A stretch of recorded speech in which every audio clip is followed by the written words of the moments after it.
Alors, nous allons résoudre le numéro 27 de la page 98 en chimie. Alors, nous avons une température qu'il faut trouver. Donc, à quelle température faut-il chauffer un gaz dans un contenant rigide si on veut doubler la pression qu'il exerce à 20 degrés Celsius? Une lecture rapide du problème nous montre que nos variables sont la température et la pression. Donc, ça inspire une formule qui est le P1 sur T1 qui est égal à P2 sur T2. Ce qui est mêlant dans le problème, c'est de bien associer la variable à la bonne valeur. Alors, nous avons un contenant rigide qui contient un gaz. Ce gaz-là, il est chauffé. Donc, mais avant tout, ce gaz-là, il est à 20 degrés Celsius.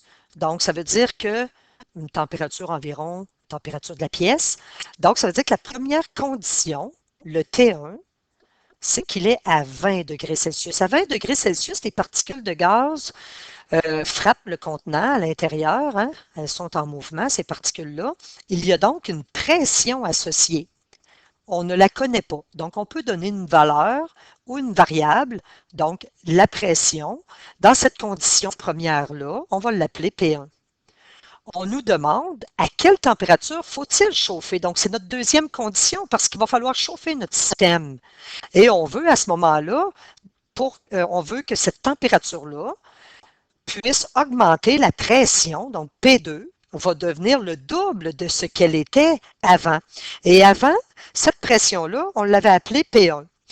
Les personnes qui veulent travailler avec des valeurs, par exemple 50 kPa et la doubler ici, vous pouvez le faire, mais à la toute fin, il faut quand même retourner la réponse à la toute fin, ça va fonctionner. En fait, vous allez retourner la réponse avec une valeur numérique.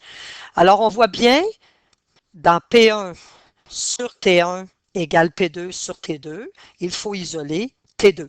Donc, T2 va nous donner, donc si on procède au produit des extrêmes est égal au produit des moyens et ensuite à l'isolation de notre variable, alors nous aurons que T2 va être égal à T1 multiplié par P2 divisé par P1. Même si nous n'avons pas de valeur numérique, vous allez voir que ça va se simplifier. Donc, il ne faut pas avoir peur, même s'il n'y a pas de valeur numérique. Alors, T1 vaut, on ne garde jamais la température en degrés Celsius, alors vaut 293 Kelvin. On substitue donc 293 Kelvin, multiplié par le P2. Qu'est-ce qu'on lui a donné comme valeur? On lui a donné 2 fois la pression initiale, donc 2 P1, tout simplement, divisé par P1. Et oui, les variables peuvent se simplifier. Donc, P1 avec P1. Il nous reste donc une température à laquelle nous devons chauffer le système qui va correspondre à 686 Kelvin. Alors, lorsque vous regardez la réponse du corrigé, bien souvent, on vous redonne la température en degrés Celsius. Donc, si on retranche 273 à nos Kelvin, nous obtenons une température en Celsius. C'est tout.